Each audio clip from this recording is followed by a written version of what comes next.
Hello everyone, दृष्टि के teaching exam YouTube channel में एक बार फिर से आपका स्वागत है। मैं हूं गीतांजलि।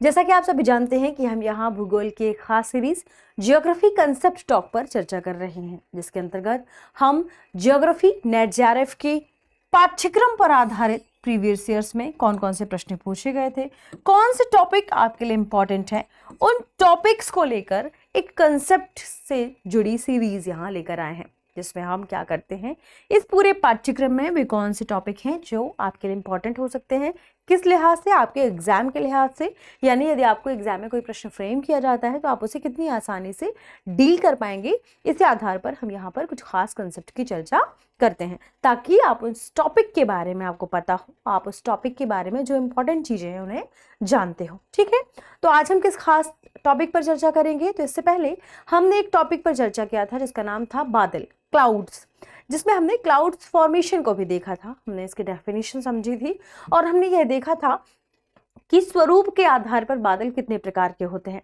जिसमें हमने 4 प्रकारों की चर्चा की थी। इसी क्रम में हम आगे चर्चा करेंगे आज के एपिसोड में ऊंचाई के आधार पर बादलों के बारे में। यानी पहली बार में हमने स्वरूप के आधार पर बादल कितने प्रकार के हैं यह देखा था।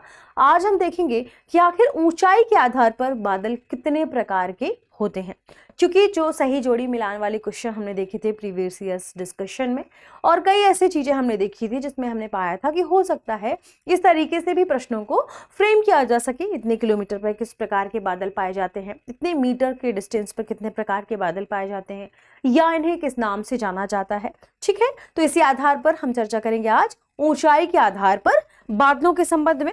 बादलों के बारे में हमने देखा था कि बादल क्या कहलाते हैं, हिमकणों, जलकणों, इन सभी के संघनित स्वरूप को क्या कहते हैं, बादल कहते हैं। यानी जब हिमकणों और जलकणों का समूह जो ऊपर की ओर जाता है धूल के कणों के साथ, जब ये मिक्स हो जाते हैं और फिर पूरा समूह मिलकर जब ऊपर संघनित होकर दिखाई देता है, वही बादल कहलाता है। हमने बादलों के विभिन्न स्वरूप के आधार पर चर्चा किया था कि अलग अलग प्रकार के बादल पाए जाते हैं। अब आज हम देखते हैं कि आखिर ऊंचाई के आधार पर बादल कितने प्रकार के पाए जाते हैं। ठीक, सबसे पहले बादल में देखेंगे क्या, ऊंचाई के आधार पर कितने प्रकार के बादल हैं। इसे ऊंचाई के आधार पर बादल। ठीक है, तो ऊंचाई के आधार पर ध्यान रखिएगा, इसे 3 भागों में बांटा गया है। यानी कितने डिस्टेंस पर कौन से प्रकार के बादल पाए जाएंगे, इस आधार पर इसे 3 हिस्सों में बांटा गया है। अब सबसे इंपॉर्टेंट बात कि 3 हिस्से कौन से हैं, यानी 3 कौन कौन से प्रकार के बादल हैं, कैटेगरी है इनकी, जो ऊंचाई के आधार पर डिवाइड की गई हैं। तो जिसमें पहली कैटेगरी है, ध्यान रखिएगा, उच्च मेघ। उच्च मेघ यानी वे बादल, वे मेघ इसके अंतर्गत शामिल होंगे जो 6 से 20 किलोमीटर के डिस्टेंस या ऊंचाई इंपॉर्टेंट है यहाँ पर, 6 से 20 किलोमीटर की ऊंचाई के बीच पाए जाते हैं, उन्हें हम उच्च मेघ कहते हैं। इसके बाद जो दूसरी कैटेगरी है वह है मध्य मेघ की। मध्य मेघ, और ये कौन से बादल हैं, ये बादल वे बादल हैं जो 2.5 किलोमीटर से 6 किलोमीटर के बीच पाए जाते हैं। यानी 2.5 किलोमीटर से 6 किलोमीटर के बीच जो बादल पाए जाते हैं उन्हें मध्य मेघ की कैटेगरी में रखा जाता है, या उन्हें मध्य मेघ की कैटेगरी में शामिल किया जाता है। फिर तीसरा प्रकार क्या है, निम्न मेघ।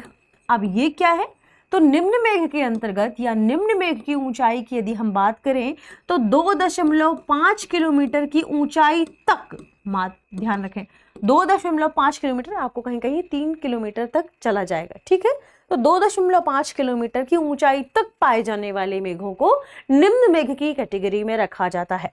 अब एक और इंपॉर्टेंट बात ध्यान रखिएगा कि इन मेघों के भी कई सब मेघ, या आप कह सकते हैं इस कैटेगरी की भी कई सब कैटेगरीज हैं। यानी उच्च मेघ की यदि हम बात करें तो उच्च मेघ में भी बादल हमें 3 प्रकार के मिलेंगे।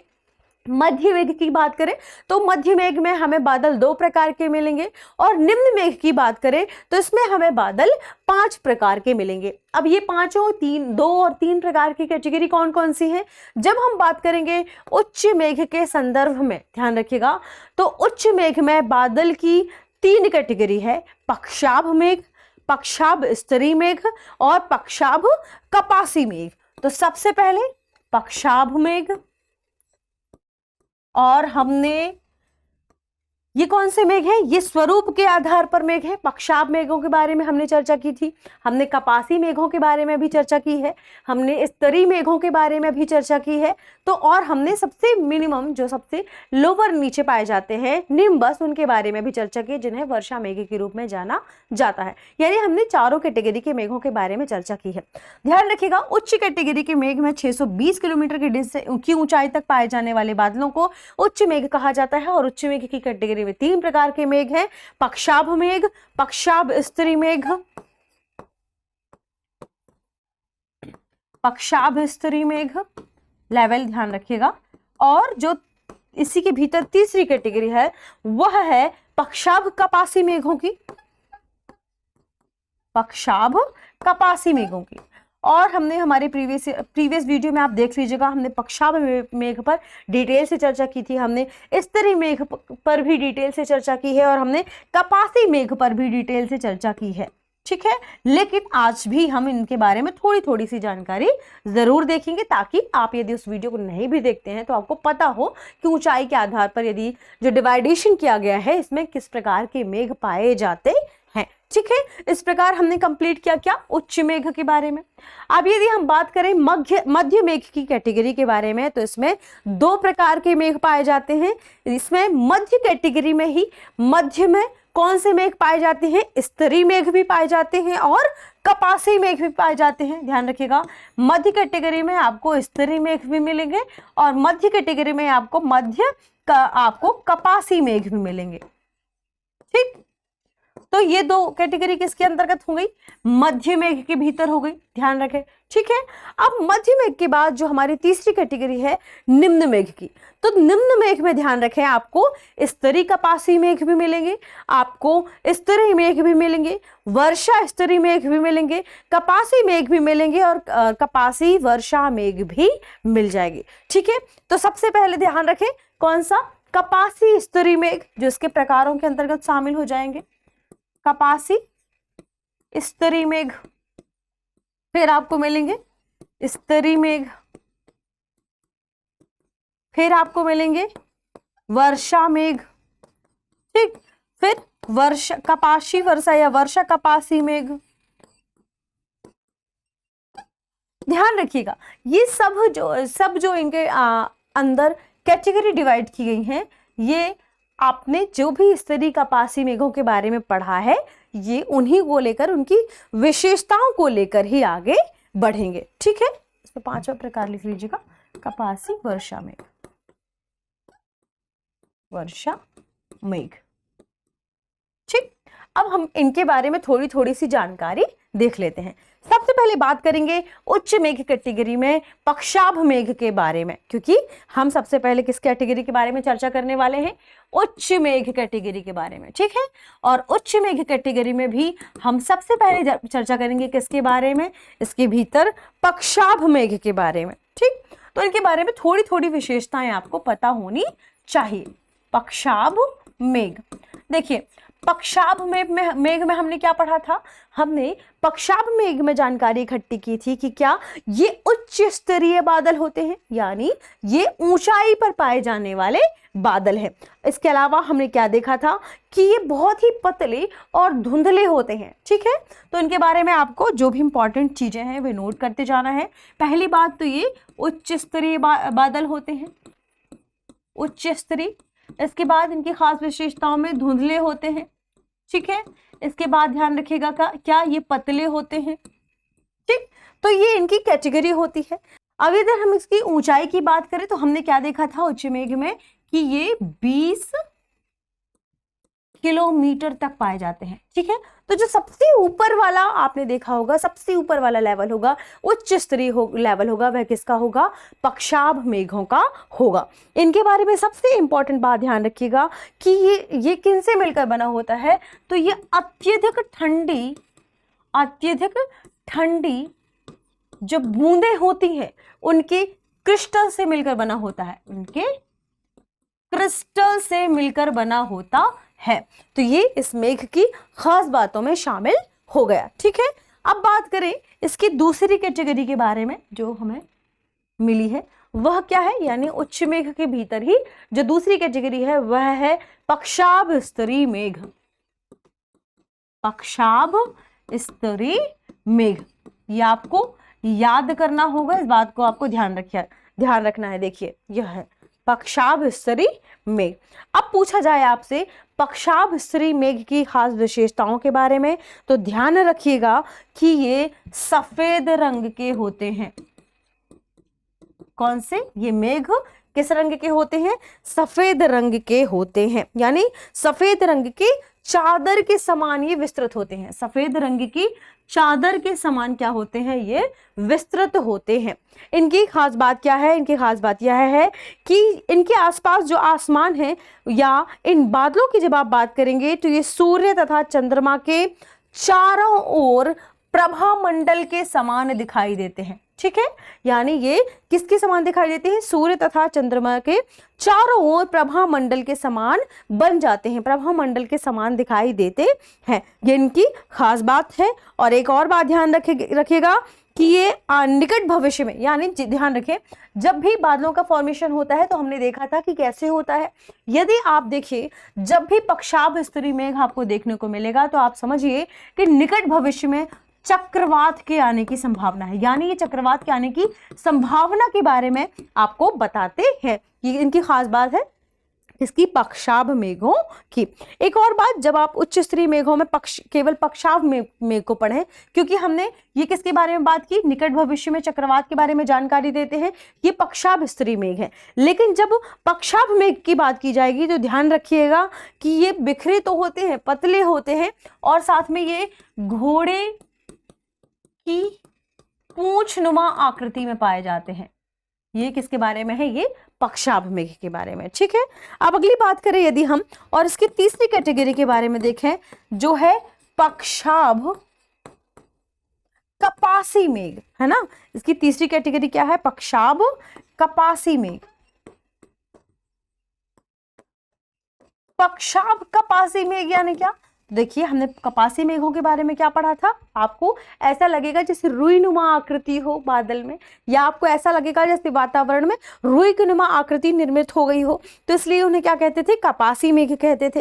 अब पक्षाभ और कपासी दोनों की कैटेगरी इसके अंतर्गत शामिल है, यानी ध्यान रखिएगा कि जब भी पक्षाभ कपासी मेघ के बारे में पूछा जाता है तो ध्यान रखें ये कैसे बादल हैं? ये बहुत छोटे छोटे होंगे, गोलाकार में मिलेंगे, है ना, बहुत छोटे छोटे गोलाकार और लहरनुमा आकृति में दिखाई देंगे। यही पक्षाभी कपासी मेघ की विशेषताओं में शामिल हो जाता है।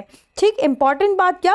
ये भी सफेद रंग के होते हैं, ध्यान रखें ये भी सफेद रंग के होते हैं, लेकिन चूंकि कपासी मेघ भी हैं और इसके अलावा ये क्या है? पक्षाभ मेघ भी हैं, तो दोनों कभी कभी आपको ग्रे कलर के भी दिखाई दे सकते हैं। इनका कॉम्बिनेशन कभी कभी आपको ग्रे कलर का भी दिखाई दे सकता है। इनकी खास बात ये कि जब ये क्या करते हैं, जब भी आप बात करेंगे पक्षाभ कपासी मेघों के बारे में तो ध्यान रखिएगा कि जब ये बादल बहुत अधिक आकाश को कवर कर लेते हैं तो ऐसा लगता है जैसे मछली का आसपास क्या हो? मछली के छिलके हों। ठीक है, यानी आपने मछली के ऊपरी हिस्से को देखा होगा, कुछ इस तरीके से उसमें आकृति पाई जाती है। तो जब ये बहुत सारे क्षेत्र को ऐसे कवर कर लेते हैं तो ऐसा लगता है जैसे मछली के आसपास क्या हो? छिलके हों। ठीक है, तो इस वजह से इन्हें एक नाम दिया गया है। अब यह नाम भी इंपॉर्टेंट हो जाएगा, इस नाम के बारे में आपको याद रखना है। इसे कहते हैं मैकेरल आकाश, यानी जब इस प्रकार की आकृति आपको निर्मित दिखाई दे आकाश में तो उसे क्या कहते हैं? मैकेरल आकाश। इसे आप यहाँ पर लिख लीजिए, मैकेरल आकाश कहते हैं। ठीक, इस तरीके से हमने पहली कैटेगरी कंप्लीट की जिसका नाम था उच्च मेघ। ठीक है, अब दूसरी कैटेगरी देख लेते हैं। दूसरी कैटेगरी क्या है हमारे पास? हम बात करेंगे मध्य मेघ के बारे में, और मध्य मेघ की कैटेगरी में हमारे पास दो प्रकार के मेघ पाए जाते हैं। ठीक है, मध्य मेघ में हमारे पास दो कैटेगरी है। ठीक, मध्य मेघ की जो हमारे पास पहली कैटेगरी है वह है स्तरी मेघ। मध्य स्तरी मेघ भी आप कह सकते हैं, लेकिन ये उस मध्य मेघ की कैटेगरी में ऊपर पाया जाता है। ठीक है, जब बात करेंगे हम स्तरीय मेघों के संदर्भ में तो ध्यान रखें कि ये विस्तृत होते हैं और नीले और भूरे रंग की पतली चादर वाले बादल होते हैं। तो ध्यान रखें इनके बारे में भी खास बात की ये विस्तृत होते हैं, एक चादरनुमा आकृति होती है और किस कलर की, नीले और भूरे, ये दोनों रंग इसकी खास बात है। जबकि हमने पक्षाप मेघों में क्या देखा था, व्हाइट कलर यानी सफेद कलर आपने देखा था, और आपने देखा कि जब पक्षाप और कपासी मेघ आपको मिलेंगे उच्च स्तरीय बादल में तो आपको वहां पर ग्रे कलर भी देखने को मिल सकता है। ठीक है, तो जब हम बात करेंगे मध्य मेघ के बारे में और इसमें स्तरीय मेघ के बारे में चर्चा करेंगे तो खास बात कि यह एक विस्तृत चादरनुमा आकृति होगी, किस रंग की, नीले और भूरे रंग की, ये इसकी क्या है, खास बात है। ठीक है, जब ये बादल, कौन से बादल, स्तरीय मेघ, जब ये स्तरीय मेघ आकाश में फैले होंगे या आकाश में विस्तृत होंगे या आपको दिखाई देंगे, तब समझिए कि सूर्य व चंद्रमा हमें स्पष्ट रूप से दिखाई नहीं देगा, ये इनकी खास बात है। जबकि जब हमने उच्च स्तरीय बादलों के बारे में देखा था तो उनके बारे में खास बात ध्यान रखिएगा, जब उच्च स्तरीय बादल होंगे तब भी हमें सूर्य चंद्रमा दिखाई देते हैं।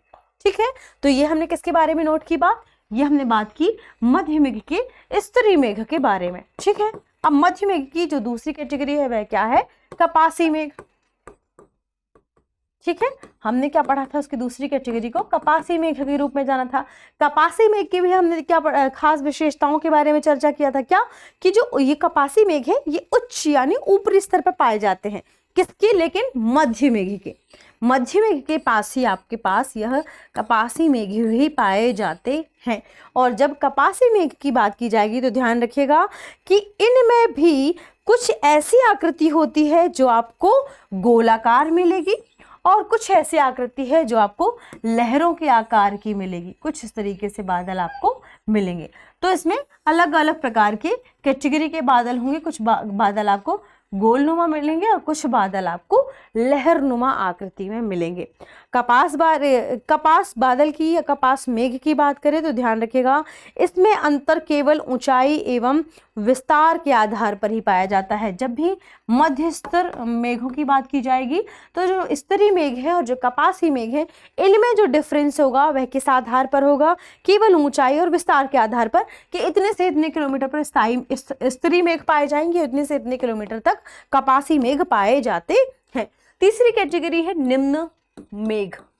निम्न मेघ यानी 2.5 किलोमीटर लगभग तक। ठीक है, और निम्न मेघ में हमने क्या देखा था कि इसके 5 प्रकार के बादल पाए जाते हैं, या इसके भीतर 5 प्रकार के बादल आपने देखे थे या 5 प्रकार के मेघ देखे थे, जिसमें पहली कैटेगरी क्या है, स्तरीय कपास, यानी आपने क्या देखा था कि जो पहले कैटेगरी है स्तरीय, ध्यान रखें स्तर के आधार पर इसे डिवाइड किया गया है, तो स्तरीय कपास मेघ को इसकी पहली कैटेगरी के भीतर रखा गया है, जिसमें लेयर्ड बादल की भी आपको विशेषताएं मिलेगी और जो कपासी बादल होते हैं उनकी भी आपको विशेषताएं देखने को मिलेंगी। खास बात क्या है कि ये 2.5 से 3 किलोमीटर तक देखने को आपको मिल जाएंगे, ये स्तरीय कपास मेघों की खास बात है। इंपॉर्टेंट बात और ध्यान रखें कि ये हल्के रंग के होते हैं। ठीक है, यानी इनके बारे में खास बात क्या है, ये आपको हल्के भूरे रंग के दिखाई देंगे और कुछ आपको गोलाकार आकृति में दिखाई देंगे, गोलाकार आकृति और हल्के भूरे रंग के होंगे। ये स्तरीय कपास मेघों की खास विशेषताओं के भीतर शामिल हो जाएगा। जिसमें दूसरा जो प्रकार है वह ध्यान रखिएगा कौन सा है, केवल स्तरीय मेघ या लेयर्ड। अब जब भी स्तरीय मेघों के बारे में बात आती है, यानी हम लेयर्ड बादलों की बात कर रहे हैं, लेयर्ड मेघों की बात कर रहे हैं, है ना, यानी इसमें क्या होंगे, इसमें कुछ परतें होंगी। तो खास बात क्या होगा कि जब भी हम स्तरीय बादलों की बात करेंगे तो इनका निर्माण होता है जो 2 विपरीत स्वभाव वाली किससे, वायु के मिलने से। ठीक है, तो जब भी 2 विपरीत स्वभाव वाली वायु के मिलने से ऐसा होगा तो उसमें शीत और शीत कटिबंध दोनों शामिल हो जाती हैं। ठीक है, तो विपरीत स्वभाव वाली वायु के मिलने से, विपरीत स्वभाव वाली वायु के मिलने से इनका निर्माण होता है। ठीक है, और ये दोनों स्वभाव वाली जो हम वायु की बात करेंगे तो ध्यान रखें इसमें क्या शामिल होता है, इसमें शामिल होता है जो प्रायः कौन से क्षेत्र की वायु होगी, शीतोष्ण क्षेत्र की वायु होगी और शीत क्षेत्र की वायु। ठीक है, तो उससे स्तरीय मेघ आपको पता चल जाएगा। और स्तरीय मेघ की खास बात क्या है कि ध्यान रखिएगा, एक तो धरातल के थोड़ा सा नजदीक भी पाए जाते हैं, और जब भी स्तरीय मेघ आपको मिलेंगे समझिए हल्का सा वहां पर कोहरी नुमा आकृति होगी। ठीक है, यह आपको कोहरा देखने को मिल सकता है। इसके अलावा जब हम तीसरी कैटेगरी की बात करते हैं तो हमने क्या लिखा था तीसरी कैटेगरी में इसके कि जो वर्षा स्तरीय मेघ है वह इसकी तीसरी कैटेगरी में शामिल होंगे। ठीक है, वर्षा स्तरीय मेघ, वर्षा स्तरीय मेघ की जब भी बात की जाएगी तो ध्यान रखिएगा इसमें वर्षा मेघों की भी विशेषताएं शामिल होंगी, उसमें स्तरीय यानी लेयर्ड मेघों की भी विशेषताएं शामिल होंगी। यानी ध्यान रखिएगा कि किसी भी आकार के भी ये बादल हो सकते हैं, क्योंकि इसमें इसकी कैटेगरी भी शामिल है, इसकी भी, और इनकी अपनी खास विशेषताएं हैं। अब इसके बारे में क्या, ये तो एक तो किसी भी आकार के हो सकते हैं और ये धरातल के नजदीक पाए जाते हैं, धरातल के नजदीक कोई निश्चित आकार नहीं है, ये इसके बारे में आप ध्यान रखिएगा, कोई निश्चित इनका आकार नहीं है। यही वर्षा स्तरीय मेघों की विशेषताओं में शामिल किया जाता था। एक और खास जो कि वर्षा स्तरीय मेघों में ही शामिल, क्योंकि वर्षा मेघ है तो ध्यान रखिएगा ये जहां भी पाए जाएंगे वहां बादलों की सघनता होगी। ठीक है, आसपास ध्यान रखिएगा जब भी वर्षा स्तरीय मेघों के बारे में चर्चा होगी तो ध्यान रखें कि जहां भी होंगे वहां पर इनकी सघनता होगी। और जहां भी हमने क्या चर्चा किया था जब बादलों के बारे में पढ़ा था कि जहां भी बादलों की सघनता होगी, यदि बादल बहुत सघन है तो क्या होगा, ये सूर्य के प्रकाश के लिए क्या होंगे, अपारदर्शी होंगे। जब सूर्य के प्रकाश के लिए अपारदर्शी होंगे तो इनके नीचे वाले क्षेत्र क्या होगा, अंधकार में। ठीक है, यानी यहाँ पर क्या होगा, अंधकार होगा। ठीक, और यहाँ इनकी खास बात क्या कि हमने इसके बारे में पहले भी चर्चा की है कि जहाँ सघन होंगे बादल होंगे, मेघ होंगे, वहां वर्षा भी अधिक होगी। ठीक है, तो ये किसकी खास विशेषता थी, वर्षा स्तरीय मेघों की खास विशेषता थी। अगले बादल जो निम्न के अंतर्गत ही आएंगे वे हैं कपासी मेघ। अब जब भी कपासी मेघ के बारे में चर्चा होगी तो हमने कपासी मेघ में क्या पढ़ा था, ठीक है, आप ध्यान करिए, या अगर आपको याद नहीं आता तो आप पिछले वीडियो पे देख लीजिए। जब भी कपासी मेघों की चर्चा होगी तो ध्यान रखिए कि ये क्या होते हैं, ये अपने आप में घने होते हैं, और घने होने के साथ साथ क्या होते हैं, ये विस्तृत होते हैं, विस्तृत होते हैं। देखिए हमेशा ध्यान रखें जब हम बादलों के बारे में पढ़ते हैं तो जो सबसे ऊपर वाले बादल होंगे वे पतले होंगे। क्यों पतले होंगे और फैले होंगे, क्योंकि यदि ये पतले, विस्तृत या फैले ना हो तो यहाँ से सूर्य का प्रकाश नीचे तक पहुंच ही नहीं पाएगा। ठीक है, और यदि हमें सूर्य का प्रकाश यहाँ दिखाई दे रहा है इसका मतलब है कि ऊपरी वाली परत क्या होगी, पतली होगी। तो जब भी आप ऊपरी लेयर या उच्च बादलों के बारे में या उच्च मेघ के बारे में चर्चा करें तो ध्यान रखें उसका जो पहला वाला स्वभाव होगा वह क्या होगा, पतला होगा उन बादलों का, और वे क्या होंगे, विस्तृत भी होंगे। ठीक, अब बात करेंगे कपासी मेघों के संदर्भ में जो कि निम्न स्तरीय मेघों में शामिल होंगे। तो ध्यान रखिएगा कपासी मेघ के बारे में अभी हमने क्या पढ़ा कि ये घने भी होते हैं और ये विस्तृत भी होते हैं। ठीक है, और इंपॉर्टेंट बात, यदि ये बादल आप देखिए, यदि मौसम साफ है, ठीक है, और ये बादल आपको दिखाई दे रहे हैं तो समझिए कि ये साफ मौसम के सूचक हैं। ठीक, और यदि आप ध्यान देंगे कि यहाँ आसपास या इनके होने पर आपने देखा कि गरजन या बादल जैसी संभावना है या बहुत अधिक तेज गरज रहा है तो समझिए कि यहाँ पर बारिश होने वाली है। ठीक, खास बात इनकी एक और कपासी मेघों की, ये क्या होते हैं, लंबे आकृति वाले बादल होते हैं, कुछ इस तरीके से। ठीक, लंबे आकृति वाले ऐसे बादल आपको दिखाई देंगे, और ये किसकी विशेषता है, ये कपासी मेघों की विशेषताएं हैं। अब बात करते हैं कपासी वर्षा मेघों की, कपासी वर्षा मेघों की। देखिए बारिश हो रही है, यदि वर्षा मेघ है यानी इनसे क्या होगी, बारिश, और हमने इसकी तीसरी कैटेगरी में क्या पढ़ा था, वर्षा स्त्री मेघ, यानी यहाँ भी क्या हो रही थी, सघनता थी, अंधकार था और बारिश हो रही थी। और ध्यान रखें जब भी कपासी मेघों की बात करेंगे, कपासी वर्षा मेघों की, तो खास बात क्या होगी, यहाँ भी बारिश होगी इन बादलों के माध्यम से। कपासी मेघ है यानी क्या होंगे, लंबवत होंगे, और जहां लंबवत होंगे इनकी आकृति कुछ इस तरीके से बनेगी, गोभी के फूल की तरह, गोभी के फूल की तरह, या आप कह सकते हैं गुंबदाकार। ये हमने हमारी पिछली वीडियो में चर्चा किया है जब हमने इसके बारे में डिटेल से देखा था, ठीक है। यानी कपासी वर्षा मेघ की खास विशेषता क्या है कि ये लंबवत होते हैं, गोभी के फूल की नुमा या गुंबदाकार इसकी आकृति होती है, लेकिन जिनका आधार है, ध्यान रखिएगा, ये नीचे की ओर होता है। इन बादलों में वर्षा, ओलावृष्टि जैसी बहुत सारी चीजें क्या है, धरातल पर लाने की संभावना होती है, ठीक है। तो इन बादलों से क्या होती है, वर्षा भी होती है, ओला वृष्टि भी हो सकती है। ये किन के बारे में पढ़ा हमने, कपासी मेघों के बारे में। एक इंपॉर्टेंट बात कि जब भी कपासी वर्षा मेघों के बारे में हम चर्चा करेंगे तो ये हमें पर्वतों से दिखाई देंगे। क्यों, हमने क्या चर्चा की, लंबवत है, ऊंचाई पे जाके ऐसे फैले हैं, तो पर्वतों से भी ये हमें दिखाई देने लगते हैं, ठीक है। तो ये क्या थे, कपासी वर्षा मेघ।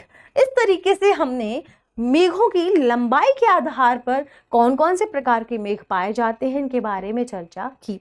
इनसे इंपॉर्टेंट जो भी तथ्य थे उनके बारे में हमने चर्चा की, उनके बारे में हमने डिटेल से जाना कि आखिर कितने प्रकार के मेघ या हमारे आसपास ऊंचाई के आधार पर हम कैसे कैटेगरी में डिवाइड करके मेघों को पढ़ सकते हैं, ठीक है।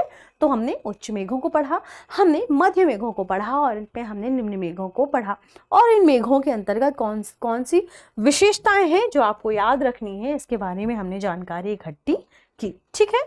तो आप इनके बारे में ध्यान से याद रखें, इनसे जुड़े जो भी तथ्य हैं उन्हें आप पढ़ लें, ठीक है।